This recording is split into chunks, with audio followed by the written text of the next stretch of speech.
Hello, wonderful world of book lovers. I can feel it in my soul that September 2020 is going to be a month of reading. Lots of good books. The key in that, reading a lot. I plan to read a lot. I have not been doing good on my Goodreads goal this year. I wanted to read 36 books. You know, that's only 3 books a month. How many have I read? 16. How many months are left?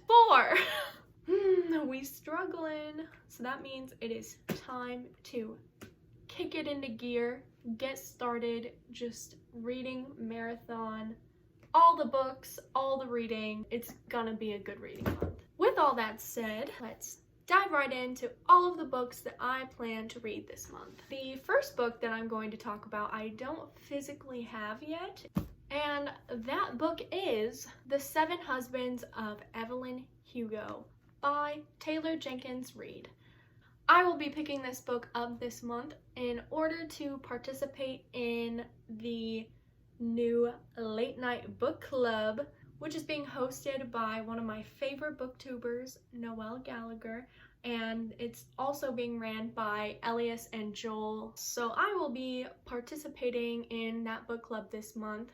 It is the first month of this book club and I am very excited. So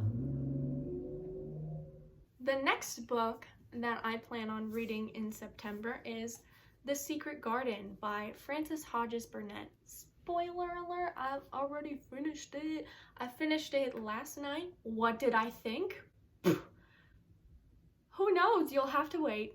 You will have to wait. I know I mean. This book follows a young girl named Mary Lennox, and she was born in India and raised until the age of 10 in India. And when she turned 10, everyone that lived in her area all either died of cholera or left out of fear of dying of cholera. So Mary is found all alone in her house, and she is taken to live with her uncle who she's never met in England. While she lived in India, her parents didn't really pay attention to her. They kind of just left her with a servant and told the servants to just give her whatever she wanted. So Mary comes to England and she is a spoiled little brat. In England, she quickly realizes that she's not going to be handed everything she wants. She ends up hearing about a garden that has been locked up for 10 years and the key has been buried somewhere. This book mainly follows Mary trying to find a way into this secret garden and learning how to care about more than just herself. The next book that I'm hoping to finish up in September is The Shining by Stephen King. I have been buddy reading this for a few months now, and I think we are finally going to finish this month. Listen guys, spooky season is here. My troll pumpkin earrings. It is here guys. Spooky season is about us. You know, as soon as Starbucks brings back pumpkin spice, like, no one can fight me on it. It's Halloween. It is Halloween. Anyway, The Shining. This story follows a man named Jack Torrance who recently lost his job due to an act of violence against a student at the school that he was teaching at. He ends up getting a job as a hotel caretaker for a hotel that gets snowed in every winter. And so the hotel closes down for the season and it basically just needs someone to take care of it, make sure that the boiler in the basement doesn't get too hot. Jack gets this job and he and his wife and his 5-year-old son all move into this giant hotel. This just follows cabin fever and things that haunt the hotel. It's spooky, very different from the movie.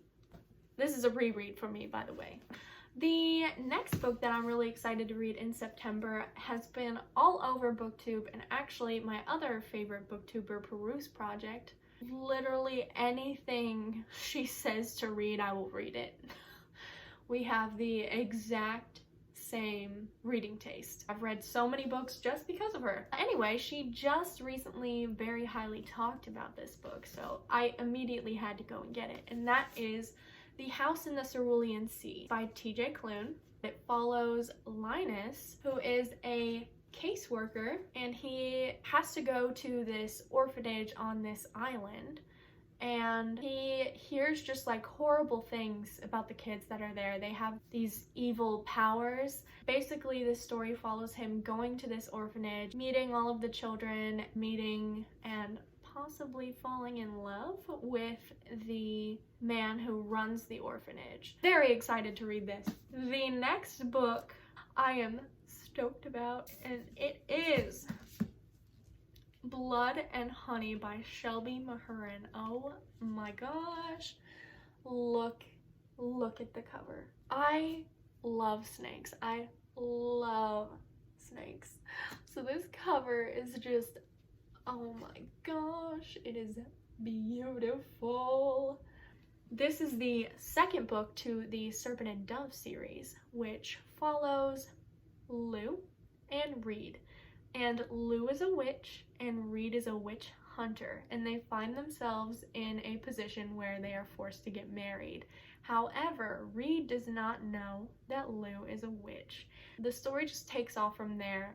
I absolutely loved it. I had such a fun time reading it. I mean, yes, there are flaws, but it's a YA fantasy, romance fantasy. I thought it was absolutely splendid.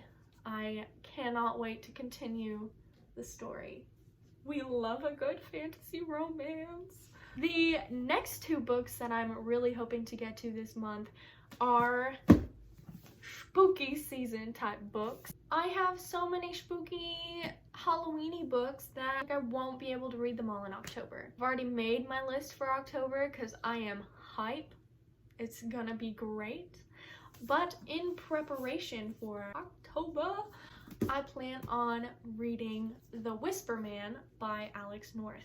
Now, I know that this book follows a father and son, and the mother just recently passed away, and they are moving to a new town because they just think it will be easier to move on. And in this town, 20 years ago, there was a serial killer there that would lure children out at night by whispering at their windows. The guy was caught, and you know, everything should be chill. However, a young boy goes missing, very similarly to what happened 20 years ago. The son starts hearing the whisperings at his window. Excited. I love this cover. Oh my god, I'm the Whisper Man.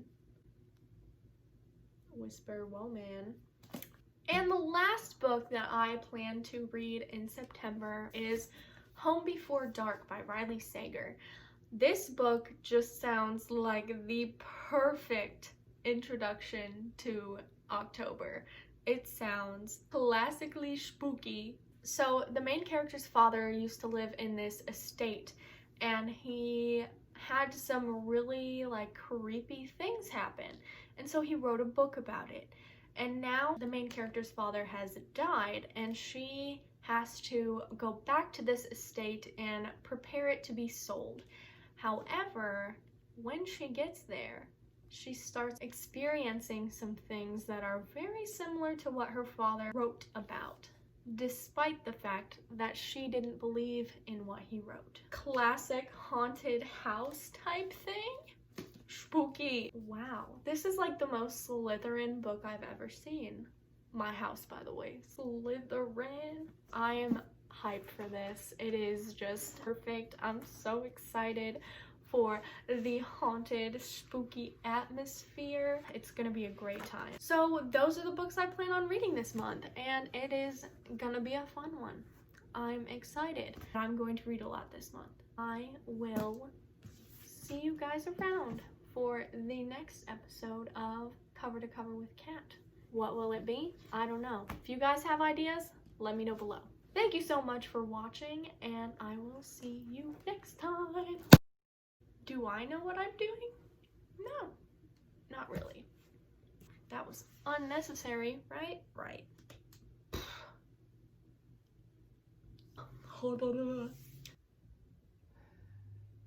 A hotel.